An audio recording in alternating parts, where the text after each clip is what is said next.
लड़ाई संविधान लागू करने की है और संविधान बचाने की नहीं है। संविधान लागू कौन कर रहा है, इस दिशा में अपने आप को लेके जाइए। समाज को टुकड़ों में बांटा जा रहा है, संगठन के माध्यम से तमाम लोगों को दिग्भ्रमित किया जा रहा है। स्पेशली टीचर्स के ऊपर ये जिम्मेदारी दी गई है कि आप लोग गांव-गांव में ये करिए, और हमारे बहुत सारे टीचर कुछ बहकावे में आ गए। एक धीरे धीरे करके उन्होंने आज अपने आप को इतना मजबूत कर लिया कि अब उनका टारगेट है कि तुम चाहे 40 सीटें जीत जाओ, तुम चाहे 100 सीटें जीत जाओ, लेकिन तुमको शासन सत्ता में भागीदारी कभी नहीं लेने देंगे। तुम्हारी शिक्षा व्यवस्था चौपट करेंगे, तुम्हारा आरक्षण खत्म करेंगे, तुमको नौकरी में नहीं आने देंगे, ईवीएम लगा के तुम्हारा वोट तक खराब कर देंगे। तुम कहां जाओगे अपने लिए न्याय मांगने के? तो भगवान बुद्ध के समय में एक छोटा सा प्रसंग है, संगठन से ही जुड़ा हुआ है, इसलिए वो बात कह रही हूं।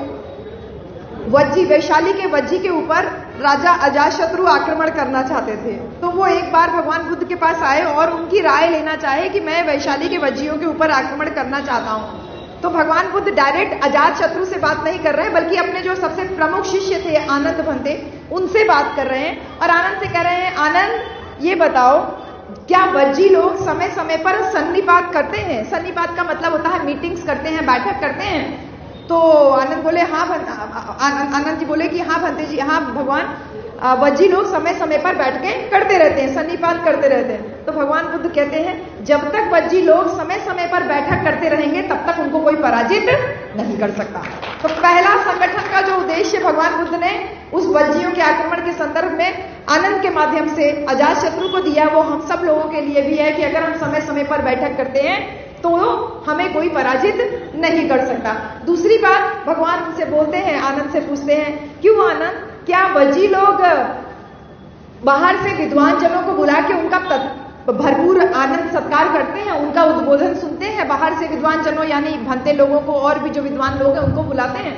तो बोलते हैं हाँ। आनंद कहते हैं, हाँ भगवान, वज्जी लोग समय समय पर विद्वान जनों का मीटिंग कराते रहते हैं और उनके भाषण और उनकी बातें जो है वो सुनते रहते हैं। तो भगवान बुद्ध कहते हैं कि जब तक वज्जी लोग समय समय पर प्रबुद्ध जनों का सत्कार करेंगे, भंते लोगों की बातें सुनेंगे, बौद्ध भिक्षु, बौद्ध विद्वान लोगों की बातें सुनते रहेंगे, तब तक उनको कोई पराजित नहीं कर सकता। और आज आपका ये माध्यमिक शिक्षक संघ में जो समय समय पर मीटिंग भी हुई, और इसके साथ ही साथ डॉक्टर धर्मेंद्र जैसे सिद्धार्थ यूनिवर्सिटी के प्रोफेसर जो कि माध्यमिक से निकल के वहां तक गए हैं, तो दोनों चीजों का मजा आपने देखा है। मैं भी माध्यमिक से ही निकल करके यूनिवर्सिटी पहुंची हूँ, तो हम लोग को पता है कि स्कूल एजुकेशन से यहाँ तक कैसे हम लोग पहुंचे। और इसके साथ योगी सर भी थे और भी कई सारे प्रोफेसर यहाँ पे आके गए। तो आप जो समय समय पर विद्वान लोगों को बुला के प्रबोधन करवा रहे हैं, आपको कोई पराजित नहीं कर सकता। तीसरी बात जो भगवान बुद्ध ने पूछी, आनंद से बोली, कहा कि क्यों आनंद, क्या वज्जी लोग अपने राज्य में स्त्रियों का सम्मान करते हैं? तो आनंद कहते हैं कि हाँ भगवान, वज्जी लोग अपनी स्त्रियों का सम्मान करते हैं। तो भगवान कहते हैं, जब तक वज्जी लोग स्त्रियों का सम्मान करते रहेंगे तब तक उनको कोई पराजित नहीं कर सकता है। और मुझे इस बात की बहुत खुशी है कि ये उत्तर प्रदेश SC ST अल्पसंख्यक माध्यमिक शिक्षक संघ मेरे जैसी महिला को मुख्य अतिथि बना करके अपनी स्त्री को कितना सम्मान दे रहे हैं, ये साबित कर दिया है। आपकी कोई भी डिमांड पराजित नहीं होगी, ये मेरा दावा है। भगवान बुद्ध ने आगे और भी 7 बातें कही थी, मैं केवल 3 जो मुख्य बातें थी जो आपके संगठन से जुड़ी हुई हैं वो मैंने आपको बता दी। तो ये 3 महत्वपूर्ण बातें होती है किसी भी संगठन को स्ट्रांग बनाने में, किसी भी संगठन को आगे ले जाने में। तो संगठन का उद्देश्य ही यही होता है, केवल ट्रांसफर, पोस्टिंग और पेंशन रूल्स के लिए नहीं बना है संगठन। संगठन बनता है एक मजबूती के लिए, समाज को एक नई दिशा दिखाने के लिए। बाबा साहब का जो नारा है ना, संगठित हो, संगठित हो, उन्होंने कहा कि शिक्षित जो होगा वही संगठित हो पाएगा। यहाँ लेकिन जितना ज्यादा लोग शिक्षित हो रहे हैं, हम देख रहे हैं उतने ज्यादा असंगठित हो रहे हैं, क्योंकि जितना ज्यादा पढ़ रहे हैं उतना ज्यादा ईगो हावी हो रहा है। और जब ईगो हावी हो रहा है तो हम ब्रह्मास्मि हो रहा है, यानी मैं जो कह रहा हूं वही सत्य है, बाकी दूसरे की बात सुनने की जरूरत नहीं है। और ये जो संगठन बना करके जब आगे बढ़ रहे हैं, तो जो जितना बड़ा संगठन बना रहा है, जितने साल चला ले रहा है, वो अपने आप को अगर अपने आप को ब्रह्मा समझने लग रहा है, तो वो ये जा रहा है कि उसकी बोली सबसे ऊंची लगनी चाहिए। ये मेरा नहीं कहना, ये बाबा साहब डॉक्टर भीमराव अंबेडकर का कहना है कि कुछ संगठन के लोग कार्य सिर्फ इसलिए कर रहे हैं कि चुनाव के समय में उनकी बड़ी बड़ी बोली लगाई जा सके। मान्यवर कांशीराम साहब, जिन्होंने अपनी पूरी जिंदगी बहुजन मिशन मूवमेंट के लिए त्याग कर दी, एक बार उनसे एक कार्यकर्ता ने पूछा कि साहब, इस दुनिया में सब कुछ बिकाऊ है, वोट बिकाऊ है, वोटर बिकाऊ है, कार्यकर्ता बिकाऊ है, एक दिन कांशीराम भी बिक जाएगा क्या? तो साहब बहुत संजीदा हो गए, बहुत गंभीरता से इस बात का जवाब देते हैं, कहते हैं बिल्कुल सही कह रहे हो तुम कि कि वोट बिकाऊ, वोटर बिकाऊ, कार्यकर्ता बिकाऊ। हो सकता है एक दिन कांशीराम भी बिक जाए, लेकिन कांशीराम के बिकने की कीमत 1000 रुपया नहीं होगी। कांशीराम के बिकने की कीमत एक पौवा दारू नहीं होगी। कांशीराम के बिकने की कीमत ओपीएस नहीं होगी। कांशीराम के बिकने की कीमत ट्रांसफर पोस्टिंग नहीं होगी। कांशीराम अगर बिकेगा तो कांशीराम के बिकने की कीमत देश के प्रधानमंत्री का पद होगा। अब आप लोग तय करिए कि आप लोगों ने अपने बिकने की क्या कीमत लगा के रखी हुई है। अगर आप शिक्षित हैं, अगर आप संगठन चला रहे हैं, तो आपने अपने बिकने की कीमत क्या लगा के रखी हुई है। क्या एक छोटा सा पेंशन स्कीम हमको कोई भी खरीद के लेके चला जा सकता है? कोई झुंझुना थमा दे कि हम तुम्हारी पेंशन लागू कर देंगे, तो तुम उसके पीछे अपना वोट बेच दोगे क्या? क्या वो लोग जो नौकरी नहीं कर रहे हैं, क्या वो बेवकूफ हैं क्या? क्या वो लोग जिन लोगों ने संघर्ष किया सड़क पे चल के, अपनी नौकरियों से इस्तीफा दे करके आपके और हमारे हक और अधिकार के लिए यहां तक इस मिशन मूवमेंट को लेकर के आए, क्या उनके दिल में दर्द नहीं है कि मैं भी नौकरी करता तो मेरे भी बच्चे अच्छे से पढ़ते लिखते आगे बढ़ते? आप और हमारी जिम्मेदारी है, पढ़े लिखे लोगों की जिम्मेदारी है नेतृत्व करने की। और आज पढ़ा लिखा व्यक्ति ही सबसे ज्यादा असंगठित होकर के अपनी बोली लगाने के लिए तैयार दिख रहा है। हमारे तमाम वक्ता लोग एनईपी और तमाम बातें कर रहे थे। उन मैडम ने कितनी सरल भाषा में कितनी अच्छी अच्छी बात बताई कि कूड़े की बातें हम लोग कर रहे हैं। कूड़े वाला आया, गाड़ी वाला आया, घर से कचरा निकालने तक के लिए सरकार ने गाड़ी लगा दी है। सरकार ने आपके वोट को खरीदने तक की बोली लगा दी है। लेकिन जिसने सबसे ज्यादा शिक्षा के ऊपर काम किया, उसकी बात आपको समझ में नहीं आ रही। बहन कुमारी मायावती जी का जब शासनकाल था 2007 से लेकर 2012 तक, आपको पता है कि इस पूरे प्रदेश में कितने सारे नए जिले बने बहुजन महापुरुषों के नाम पे। संत कबीर नगर जिला बना, रविदास नगर जिला बना, ज्योतिबा फुले नगर जिला बना, पंचशील नगर जिला बना, रमाबाई अंबेडकर नगर जिला, बाबा साहब डॉक्टर भीमराव अंबेडकर नगर जिला। ऐसे तमाम जो जिले बने, तो वो किले केवल जिले नाम के लिए नहीं बने थे। इन जिलों में मेडिकल कॉलेजेस खुले, डिग्री कॉलेजेस खुले, इंजीनियरिंग कॉलेजेस खुले, पॉलिटेक्निक कॉलेजेस खुले, आईटीआई कॉलेजेस खुले, इंटर कॉलेज खुले, प्राइमरी विद्यालय खुले। यानी कि शिक्षा के ऊपर सबसे ज्यादा अगर किसी ने काम किया तो बहन कुमारी मायावती जी ने अपने शासनकाल में काम किया। और हम आज अगर विश्वविद्यालय में प्रोफेसर बन पाए हैं, आप लोग उन तमाम कॉलेजेस जो कि इससे सिद्धार्था कॉलेज है, ये उन्हीं से शासनकाल में बना हुआ है। सिद्धार्था कॉलेज में अगर आप प्रोफेसर बन पाए हैं, तो ये कहीं ना कहीं शिक्षा के प्रति बहन जी का जो संजीदगी है, जो उनका एक संवेदनशीलता है, ये दिख रही है। और हम और आप पढ़े लिखे होकर के इतना पढ़ रहे हैं, अरे शिक्षा जो है दिमाग खोलती है। ये भैया गाना गा रहे थे, इतना बेहतरीन, शूद्र कह के बांटा, क्या क्या कह के नहीं बांटा। और जब शिक्षित हुए, संगठित होने लगे, तो जब वोट डालने की बारी आई तो वापस जाकर के अपनी जातियों के संगठन में बैठ गए हैं। क्या शिक्षा का ये उद्देश्य था? एक बड़ी आइडियोलॉजी की तरफ आपको लेके गए थे मान्यवर कांशीराम साहब। बहुजन आपका कोई नाम लेवा नहीं था। दलित समाज तो वैसे ही पीटा जा रहा था, लेकिन पिछड़े समाज को भी कोई नाम लेने वाला नहीं था। दलित तो संघर्ष करके अपना जीवन जी रहा था। पिछड़े समाज की कोई भी पूछ नहीं थी, जब तक मान्यवर कांशीराम साहब ने 1984 में राजनीतिक संगठन के रूप में आपको और हमको एक आवाज नहीं दी थी। तब से आपकी बोली लगना शुरू हो गई। और ये हालत हो गई कि जब साहब कांशीराम आपको 4 बार उत्तर प्रदेश में मुख्यमंत्री बनाए, तो हम लोगों ने अपनी अपनी जाति के नेताओं का चुनाव करना शुरू कर दिया। एक जो बड़ा है, जैसे एक बड़ी छतरी है ना जिसके नीचे हम बैठे हुए हैं, एक बड़ा कैनवास जो मिला था, उस कैनवास के ऊपर उल्टी पुल्टी रंगाई पुताई करने लगे। और ये ध्यान रखिए कि आज यहाँ पे एनईपी की बात कर ले रहे हो, अपनी ट्रांसफर पोस्टिंग की बात कर ले रहे हो, ओपीएस का हल्ला मचा ले रहे हो, लेकिन दिमाग में ये बात जरूर रहे कि 27,767 प्राइमरी विद्यालयों को बंद कराने का फरमान अभी कुछ दिन पहले योगी सरकार ने वापस लिया है। किसके दबाव में? सिर्फ एक ट्वीट के दबाव में। और वो ट्वीट उस शक्तिशाली महिला का है जिसकी बोली में इतना दम आज भी है कि केवल अगर वो इंटरनेट पे एक छोटा सा मैसेज डाल देती है तो सरकार को बैकफुट पे आ जाना पड़ता है। शक्ति का एहसास करना सीखिए। शिक्षा शक्ति का एहसास कराती है, और वो शक्ति का एहसास हमको दिखाई देता है कि 37 सांसद लेकर के भी कोई आरक्षण में वर्गीकरण जैसे फैसले पर कोई नहीं बोल रहा है। 37 सांसद हो करके भी कोई नहीं आवाज उठा रहा है, बल्कि उन्हीं में से कोई उनका भाई भतीजा निकल करके ये बोल रहा है कि हम तो चाहते थे ये वर्गीकरण का फैसला 60 के दशक में ही लागू हो जाना चाहिए था। इस गंभीरता को समझना है। ये जाति बिरादरी से ऊपर उठ करके लेने वाला फैसला है। मान्यवर कांशीराम साहब की देन थी कि मंडल कमीशन लागू हुआ। साहब ने नारा दिया, मंडल कमीशन लागू करो वरना कुर्सी खाली करो। ये मंडल कमीशन किसके लिए था? ये पिछड़े समाज के लिए था। वो पिछड़ा समाज जो आज अपने आप को बहुत ऊंची बिरादरी का मान करके घूम रहे हो कॉलर ऊपर करके। नहीं मेरे भाई, ये कॉलर ऊपर करके घूमने वाली बात नहीं है। ये अगर आग तुम्हारे घर तक आई है तो मेरे घर तक जरूर पहुंचेगी। और आज मंडल कमीशन सही तरीके से लागू नहीं हुआ और आज अनुसूचित जाति के आरक्षण में वर्गीकरण का फैसला लागू करने के लिए होड़ मची हुई है। किसका नाम लेकर के? संविधान का नाम लेकर के। क्या आपने सोचा ये संविधान बाबा साहब डॉक्टर अंबेडकर लिख के दे के गए थे? कितना मजबूत संविधान है कि जो लोग बाबा साहब के नाम से नफरत करते थे, जो लोग समता, स्वतंत्रता, न्याय और बंधुत्व पे आधारित व्यवस्था से नफरत करते थे, आज उनको मजबूरी में ही सही 26 नवंबर से लेके 26 जनवरी तक संविधान दिवस मनाने का जो है फरमान जारी करना पड़ा। अभी माननीय मुख्यमंत्री जी ने जारी किया है, मोदी जी ने 26 नवंबर से लेके 26 जनवरी तक संविधान के ऊपर दिवस हम लोग आयोजन करेंगे। ये किस चीज की मजबूती है? जैसे जैसे समाज शिक्षित हो रहा है, संविधान के प्रति उसकी जागरूकता बढ़ रही है, और जब संविधान के प्रति जागरूकता बढ़ रही है तो संविधान को ढाल बना करके पुनः समाज को वही मनुस्मृति वाले काल में ढकेलने की प्लानिंग चल रही है। इस साजिश का हिस्सा पढ़े लिखे लोग मत बनिए मेरे भाई। आपकी और हमारी जिम्मेदारी है समाज को सही दिशा देने की। और अगर आप और हम ही खाली यही कहेंगे कि संविधान बचाओ बचाओ बाकी देखा जाएगा, मुद्दा था ही नहीं कभी संविधान बचाने का। अरे संविधान इतना मजबूत दस्तावेज है। हमारी मैडम इतने अच्छे से आप बोल रही थी, आपका माइक इतना स्लो चल रहा था, नहीं तो आपकी बातें ना मेरी बातों से कहीं ज्यादा इफेक्टिव होती, क्योंकि आप यादव बिरादरी से आ रही थी और आपने जो बातें बोली सही मायने में एक लीडर की क्वालिटी मैडम के अंदर, मुझे नाम आपका नहीं पता, लेकिन मैंने जब आपने पूरा नाम लिया तो मुझे लगा कि इतना अच्छा आप एक तो माध्यमिक में टीचर हैं और इतना आपके दिमाग में क्लैरिटी ऑफ थॉट है, इतने अच्छे से आप बता रही थी तक्षशिला, विक्रमशिला, नालंदा यूनिवर्सिटीज के बारे में, भगवान बुद्ध के बारे में। ऐसी महिलाएं समाज को सही आईना, सही रूप, सही दिशा दिखा सकती हैं। मेरे साथियों, ये जो समय है, ये जो दौर है संविधान को ढाल बनाने का, बाबा साहब डॉक्टर अंबेडकर इतना मजबूत संविधान लिख के गए हैं। वो कोई कागज का टुकड़ा नहीं है कि कोई आके बदल देगा, फाड़ के चला जाएगा। किताब का पन्ना भी नहीं है कोई पलट देगा। वो अपने आप की सुरक्षा करने में स्वयं सक्षम है। मुद्दा था कि 75 साल से ज्यादा हो गया संविधान बने हुए, संविधान लागू हुआ कि नहीं हुआ।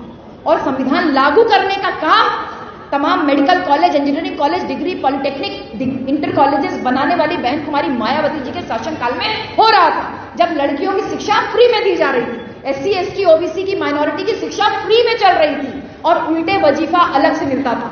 यानी हमें स्कॉलरशिप, स्टाइपेंड मिल रहा था कि बच्चों को कॉपी, किताब, पेंसिल खरीदने में, फॉर्म भरने में, परीक्षा का दिक्कत ना हो। संविधान लागू किया जा रहा था मेरे साथियों, और हमारे हाथ में झुंझुना थमा दिया गया। जैसे OPS का कोई झुंझुना आता है ना चुनाव से पहले, वैसे झुंझुना थमा दिया गया, संविधान बचाओ बचाओ बचाओ। अरे बचाओ बचाओ, लड़की की इज्जत है क्या जो बचाओ बचाओ बचाओ हल्ला मचा रहे हो? बड़ा बड़ा ट्रकों के पीछे दिखा है बेटी बचाओ बेटी पढ़ाओ। नारों के पीछे आपको जो चेतावनी दी जा रही है उसका आपको अंदाजा ही नहीं है। चेतावनी दिया था, अरे बेटी बचा सकते हो तो बचाओ, अगर बच जाए तो पढ़ा लेना। नारा दिया ना, बेटी बचाओ बेटी पढ़ाओ। वैसे ही आपको नारों के पीछे संवेदनशीलता जो नहीं थी, जो चीजें, कुछ चीजें हिडन होती हैं, अप्रत्यक्ष रूप से जो आपको दिखाने की कोशिश की जाती है, वो आपको दिखती नहीं, दिखती है तब जब पानी सर से ऊपर जा चुका होता है। संविधान लागू हो रहा था जब हर बेटी, हर बेटा, प्रत्येक नागरिक भय मुक्त रूप से थाने में अपनी FIR दर्ज करवा पा रहा था। थाने में बड़ा बड़ा लिखवा दिया गया था कि यहां आपकी FIR लिखी जाएगी। ये किसके शासनकाल में हुआ?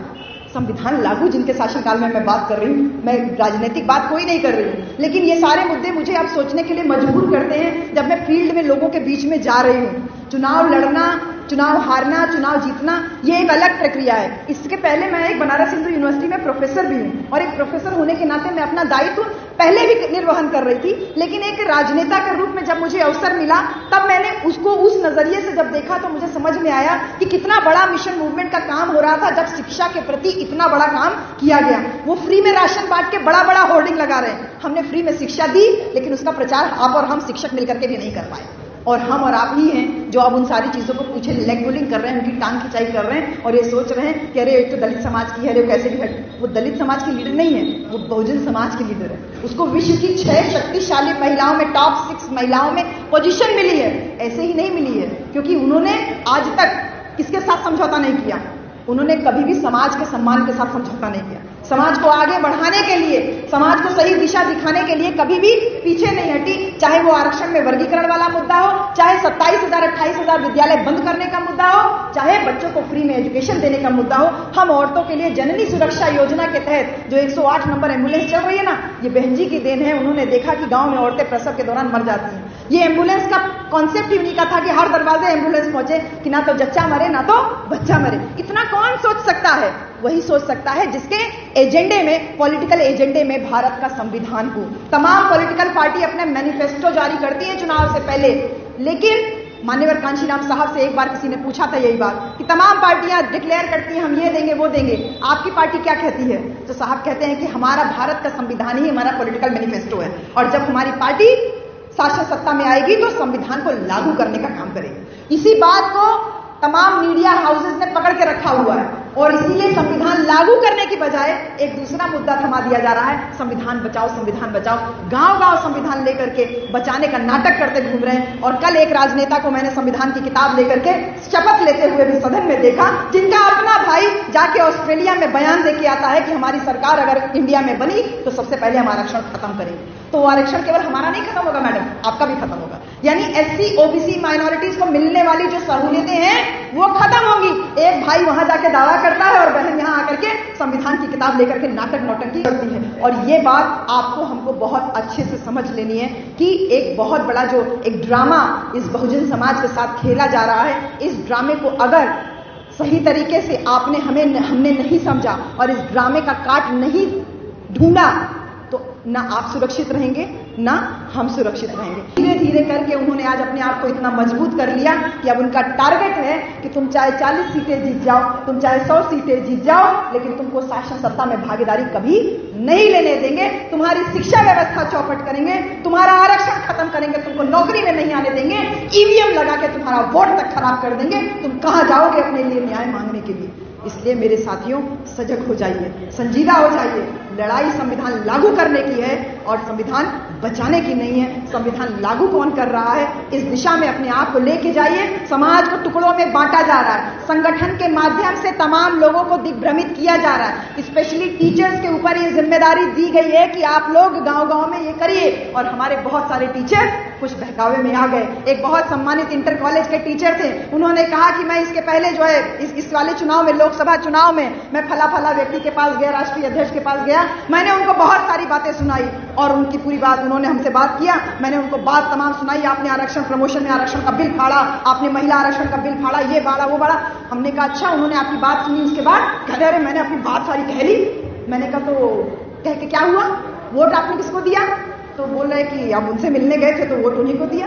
मैंने कहा इतना आप इंटर कॉलेज में टीचर हो, दिमाग में इतना नहीं समझ में आया कि उसको तुम्हारा वोट देना चाहिए था, वो तुम गाली भी उसको दे के आते ना तो भी वो तुम्हारी गाली को स्वीकार कर लेता, क्योंकि उसका अल्टीमेट एम था अपने लिए कुछ एक सांसद, विधायक, मंत्री ले लेना। तो आप उसको बातें सुना करके आए, लेकिन अपने साथ साथ अपनी जो ग्रुप था उसका पूरा वोट बर्बाद करके आए। इसका खामियाजा जनता को अगले 5 साल तक भुगतना पड़ेगा। और उसके तत्काल बाद ही जब आरक्षण में वर्गीकरण का माननीय सुप्रीम कोर्ट का फैसला आया तब हमने देखा, जब प्राइमरी विद्यालयों को बंद करने का फैसला आया तब हमने देखा, और अभी हमारे जो साथी कुछ और जो आप चैलेंजेस बता रहे थे कि कुछ और चीजें भी हो रही है, ये हमने देखा है कि किस प्रकार से शिक्षा व्यवस्था को पूरी तरीके से अपने कब्जे में करके कमजोर करने की कोशिश कर रहे हैं। इसलिए जाग जाइए, समय बहुत हमारे पास कम है, और इस कम समय में हमारे पास जो चैलेंजेस हैं वो यही है कि उनसे बर्दाश्त नहीं हो रहा है कि आप सोफे पे बैठे हो, कारपेट लगा हुआ है, बढ़िया टेंट लगा हुआ है, अच्छा कपड़ा पहन रहे हो, अच्छे घर मकान में रह रहे हो, नहीं बर्दाश्त हो रहा।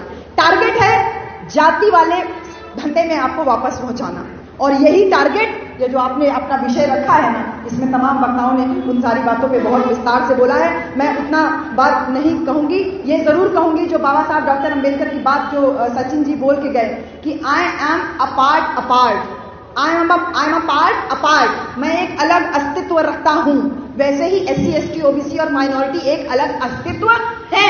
किसी का पिछलग्गू बनने की जरूरत नहीं है। किसी का पिछलग्गू बन के आप 2, 4, 6, 10 सांसद ही केवल चुन सकते हो, लेकिन आपको कोई शासन सत्ता में भागीदारी नहीं देगा। लेकिन इतना मजबूत लीडरशिप अगर आपके पास है कि जो 8-10 सांसद, विधायक पाने के बाद भी देश के प्रधानमंत्री पद का सबसे बड़ा दावेदार हो जाता है, तो ये आपको और हमको तय करना है कि किसके साथ में जाना है। मजबूत लीडरशिप के साथ में जाना है कि परिवार वाली लीडरशिप, जो कमजोर लीडरशिप है, जिसके पास कोई कैडर नहीं है, जिसके पास कोई विचारधारा नहीं है, उसके साथ में जाना है। और पढ़े लिखे लोग सबसे ज्यादा दिग्भ्रमित हो रहे हैं, इसलिए हमारी जिम्मेदारी और ज्यादा बढ़ जा रही है। बस यही कहूंगी कि जो शिक्षा ने आपको जो अवसर दिया बहन कुमारी मायावती जी के शासनकाल में, फ्री में एजुकेशन, उल्टा स्कॉलरशिप अलग से मिलता था, और सारे जिलों में बच्चों के पढ़ाने के लिए अंबेडकर छात्रावास, जैसे लखनऊ में भागीदारी भवन खुला, उसमें SC ST OBC माइनॉरिटी बच्चों के पढ़ने लिखने और खाने पीने के लिए यानी कोचिंग की व्यवस्था भी फ्री में और साथ ही रहने और खाने की भी व्यवस्था